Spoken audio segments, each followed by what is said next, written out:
Inspector sir, ஸ்டேஷனுக்கு ஒரு phone call வந்ததுன்னு சொன்னீங்களே, அது யார்கிட்ட இருந்து வந்தது? அதை நான் விசாரிக்கல. விசாரிக்கலையா? ஏன் சார் விசாரிக்கல? ஸ்டேஷனுக்கு பொதுவாகவே இந்த மாதிரி அனாமத்து கால்ஸ் நிறைய வரதுண்டு. அதுலயும் இது கொலை சம்பந்தப்பட்டதுங்கிறதுனால உடனடியா ஸ்பாட்டுக்கு போய் சம்பந்தப்பட்ட உயிரை காப்பாத்துறதுதான் முக்கியம் நான் நினைச்சேன். அதனால தகவல் கொடுத்தவரை பத்தி விசாரிச்சு நேரத்தை வீணாக்க நான் விரும்பல. நல்ல பாலிசி, நல்ல பாலிசி. இதெல்லாம் நான் ஒன்னும் தப்பே சொல்ல முடியாது. அது சரி இன்ஸ்பெக்டர் சார், கொலை செய்யப்பட்டவர்களின் உடல்களில் உள்ள காயங்களை வைத்து பார்க்கும் பொழுது ஒன்றிற்கும் மேற்பட்ட ஆயுதங்கள் பயன்படுத்தப்பட்டிருக்கலாம் அப்படின்னு போஸ்ட்மார்ட்டம் ரிப்போர்ட் சொல்றது. நீங்க கைப்பற்றின ஆயுதம் ஒண்ணு, கத்தி. அந்த மேற்பட்ட ஆயுதங்கள் என்னாச்சு? ஸ்பாட்ல எனக்கு வேற எதுவும் கிடைக்கல. மாயமா மறைஞ்சு போயிடுச்சா?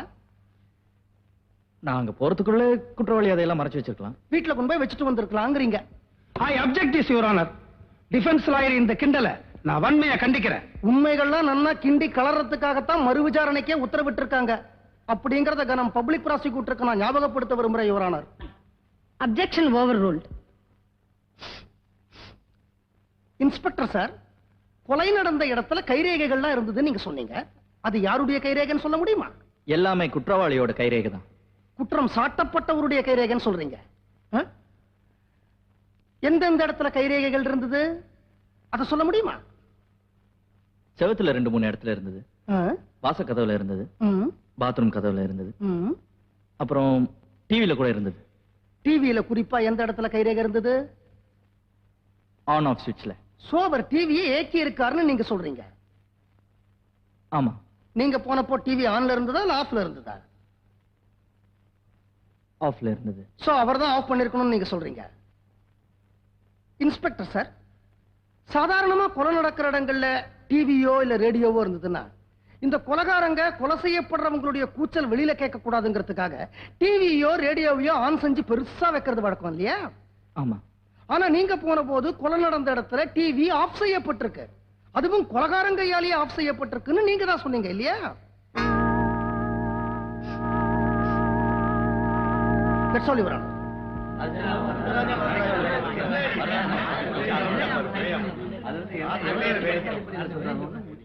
இனி டிஃபென்ஸ் தரப்பு சாட்சிகளை ஆஜர்படுத்தலாம். எனது தரப்பின் முதல் சாட்சியாக சொப்னா லாட்ஜ் மேனேஜர் திரு ராமலிங்கத்தை விசாரிக்க அனுமதி கோருகிறேன் யுவர் ஆனர்.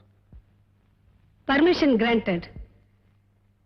நீங்க எங்க சார் வேலை பாக்குறீங்க? சொப்னா லாட்ஜ்ல மேனேஜர் வேலை பார்க்கறேன் சார். மிஸ்டர் பிரபாகர் உங்களுக்கு தெரியுமா? தெரியுங்க. எப்படி தெரியும்? தொழில் முறையிலையா, உறவு முறையிலையா, இல்ல நட்பு முறையிலையா? தொழில் முறையில தாங்க. அவர் அடிக்கடி எங்க லாட்ஜுக்கு வருவாரு, ரூம் எடுத்து தங்குவாரு. தங்கி என்ன பண்ணுவாரு? அது எப்படிங்க?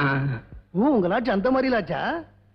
சோ அந்த மாதிரி தொழில் முறையில உங்க 2 பேருக்கும் அப்படி எல்லாம் ஒண்ணு இல்லைங்க. நான் ரூம் கொடுப்பேன், அத்தோட சரி. தனியா தான் வருவாரா?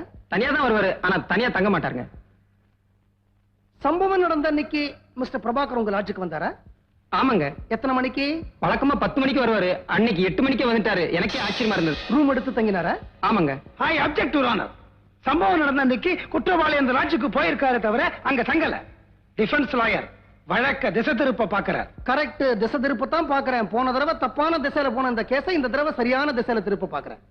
மிஸ்டர் ப்ராசிக்யூட்டர், போன தடவை டிஃபென்ஸ் தரப்புக்கு போதிய அவகாசம் தரப்படல அப்படிங்கிற காரணத்தினாலதான் இந்த கேஸ் மறு விசாரணைக்கு வந்திருக்கு. அதை நான் உங்களுக்கு ஞாபகப்படுத்த விரும்புறேன். Objection over ruled. கேட்டியா? உட்காரு. மிஸ்டர் ராமலிங்கம், சம்பவம் நடந்த அன்னைக்கு மிஸ்டர் பிரபாகர் உங்க லாட்ஜ்ல ரூம் எடுத்து தங்கினார்னு சொன்னீங்களே, எத்தனை மணி வரைக்கும் தங்கி இருந்தாரு? ராத்திரி 9 மணி வரைக்கும் சார். ஓ, 9:30 மணி வரைக்கும். ஆமா. அதாவது 9 அடிச்சு 30 நிமிஷம் வரைக்கும். ஆமா. அதாவது 10 அடிக்கிறதுக்கு 30 நிமிஷம் முன்னாடி ஆமா. வரைக்கும். அதாவது மிஸ்டர் வரதராஜன், நான் புரிஞ்சுக்கிட்டேன். உங்களுக்கு புரியலையோன்னு தான் அழுத்தி சொன்னேன். ஒரு தடவை சொன்னா போதும். That is all, Your Honor. Mister public prosecutor, சாட்சியை குறுக்கு விசாரணை செய்யலாம். மிஸ்டர் ராமலிங்கம், போன தடவை விசாரணையில குற்றவாளி உங்க லாட்ஜுக்கு வந்து மோகனை பத்தி விசாரிச்சார்னு மட்டும் தான் சொன்னீங்க. ஆனா இந்த தடவை அவர் ரூம் எடுத்து தங்கி இருந்தாரு சொல்றீங்க. அப்போ போன தடவை நீங்க சொன்னதை இப்ப நீங்களே போய் சொல்றீங்களா? அது எப்படிங்க? போன தடவை நீங்க பிரபாகர் வந்தாரான்னு மட்டும் தான் கேட்டீங்க. வந்தாருன்னு சொன்னேன், தங்கி இருந்தாரான்னு நீ கேட்கலையே, அதனால நான் சொல்லல. நீங்க சொல்றது உண்மையா இருந்தா லாட்ஜ்ல தங்கிறதுக்கு அடையாளமா ரிஜிஸ்டர்ல கையெழுத்து போட்டுக்கணுமே. போட்டுக்கறேன். இப்படி வந்து தங்குறவங்க யாரும் ரிஜிஸ்டர்ல கையெழுத்து போடல சார். நீங்க கூட தான் எத்தனை தடவை தங்கிருக்கீங்க. உங்ககிட்ட என்னைக்காவது கையெழுத்து கேட்டிருக்கேனா?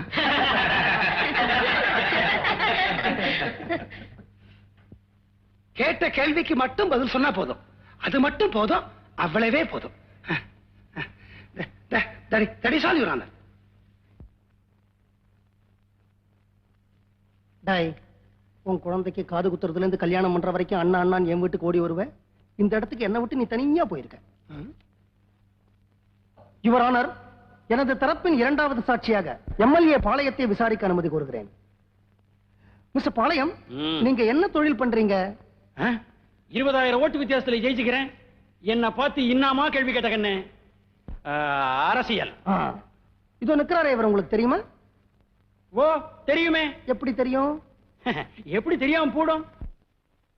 அவரு தொழிற்சங்க தலைவர், அந்த முறையில தெரியும். அப்போல சொப்னா லாட்ஜ்ல வேற அடிக்கடி கண்டுக்குவோம். நீங்களும் சொப்னா லாட்ஜுக்கு அடிக்கடி போவீங்களா?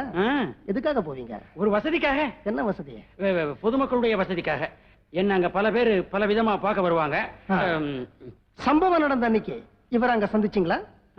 எங்க சந்திச்சீங்க? சொப்னா லாட்ஜ்ல தான். எத்தனை மணிக்கு சந்திச்சீங்க? நைட்டு ஒரு 8:15 இருக்குமா. சந்திச்சு அவர்கிட்ட பேசுனீங்களா? எங்க பாக்கணும், பேசுறதுக்கு நேரம் இருக்கு? பேசுற இடமா அது? அவர் வசதிக்காக வந்திருக்காரு, நான் ஏன் வசதிக்காக போயிருக்கேன்.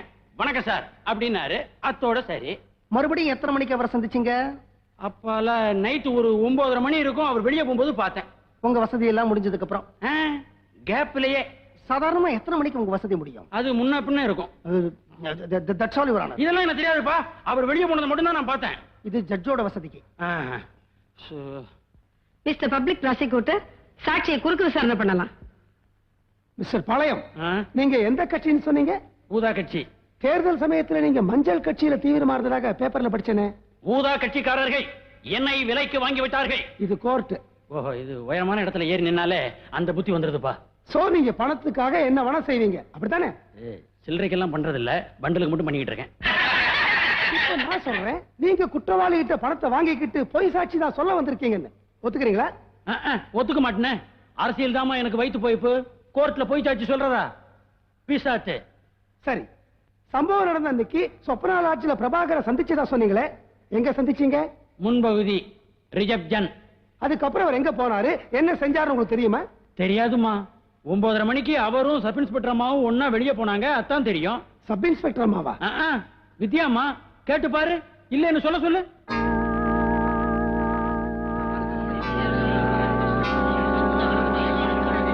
நீங்க பொய் சொல்றீங்க. சம்பவத்தை இன்னைக்கு பிரபாகர் 9:30 மணி வரைக்கும் சொப்னா லாட்ஜ்ல இருந்தாரு சொன்னீங்களே, அது பொய். அவரும் சப் இன்ஸ்பெக்டர் வித்யாவும் ஒன்னா வெளியில போனாங்கன்னு சொன்னீங்களே, அதுவும் பொய். எல்லாமே கட்டுக்கதை. நீங்க பணத்தை வாங்கிக்கிட்டு பொய் சாட்சி தான் சொல்ல வந்திருக்கீங்கன்னு நான் சொல்றேன்.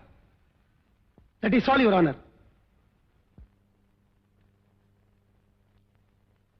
எனது தரப்பில் கடைசி சாட்சி sub inspector Vidya. Yes, proceed.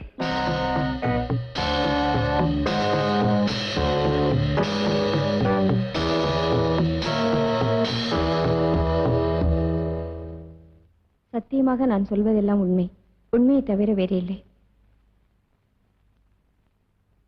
நீங்க எங்க வேலை பாக்குறீங்க? A3 நீலாங்கர ஸ்டேஷன்ல. உங்க அப்பா பேரு? Kamalanathan, retired IG. உங்களுக்கு கல்யாணம் ஆயிடுச்சா? உங்க புருஷன் பேரு? பிரேம்குமார். அவர் எங்க வேலை செய்யறாரு? நான் வேலை பார்க்குற அதே ஸ்டேஷன்ல இன்ஸ்பெக்டரா இருக்காரு. ஒரு ஐஜியோட டாட்டர். உங்க கணவர் ஒரு போலீஸ் அதிகாரி. நீங்களே போலீஸ் ஸ்டேஷன்ல வேலை செய்றீங்க. நீங்க போலீஸுக்கு எதிராக சாட்சி சொன்னா அதனுடைய விளைவுகள் என்னன்னு உங்களுக்கு தெரியுமா? தெரியும். தெரியுமா? மிஸ்டர் பிரபாகர் உங்களுக்கு தெரியுமா? தெரியும். எப்படி தெரியும்? என் சகோதரியோட கணவர். சம்பவம் நடந்த அன்னைக்கு நீங்க அவரை சந்திச்சீங்களா? சந்திச்சேன். எங்க சந்திச்சீங்க? சொப்னா லாட்ஜில். எத்தனை மணிக்கு? 8:15 மணிக்கு. நீங்க அங்க எதுக்காக போனீங்க? ரெய்டுக்காக. நீங்க ரெய்டுக்கு போனீங்கிறதுக்கு ஏதாவது ஆதாரம் இருக்கா? லாட்ஜ் ரெஜிஸ்டர்ல நோட் எழுதியிருக்கேன், தவிர எங்க ஜெனரல் டைரியில என்ட்ரி போட்டிருக்கேன். அன்னைக்கு ஏதாவது கேஸ் கிடைச்சதா? 6 பேர் அரெஸ்ட் பண்ணியிருக்கேன். எத்தனை மணிக்கு ரெய்டு முடிஞ்சது? 8:30 மணிக்கு. சரி, 8:45 மணிக்கு எங்க இருந்தீங்கன்னு சொல்ல முடியுமா? 9 மணிக்கு எங்க இருந்தீங்க? 9:15 மணிக்காவது எங்க இருந்தீங்கன்னு சொல்ல முடியுமா?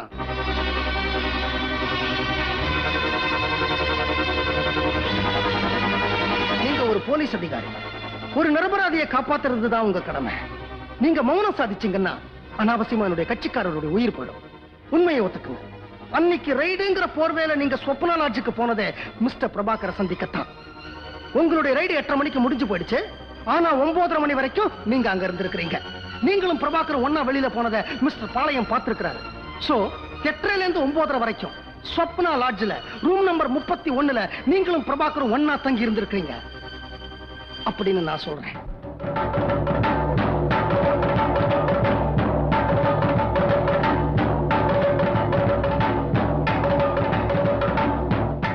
That's all, Your Honor.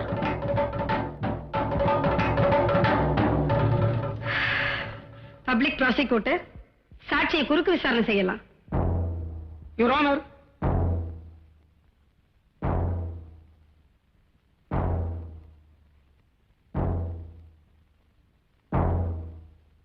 இனிமே சாட்சியை குறுக்கு விசாரணை செய்ய வேண்டியது அவங்க புருஷன் தான் யுவர் ஆனர்.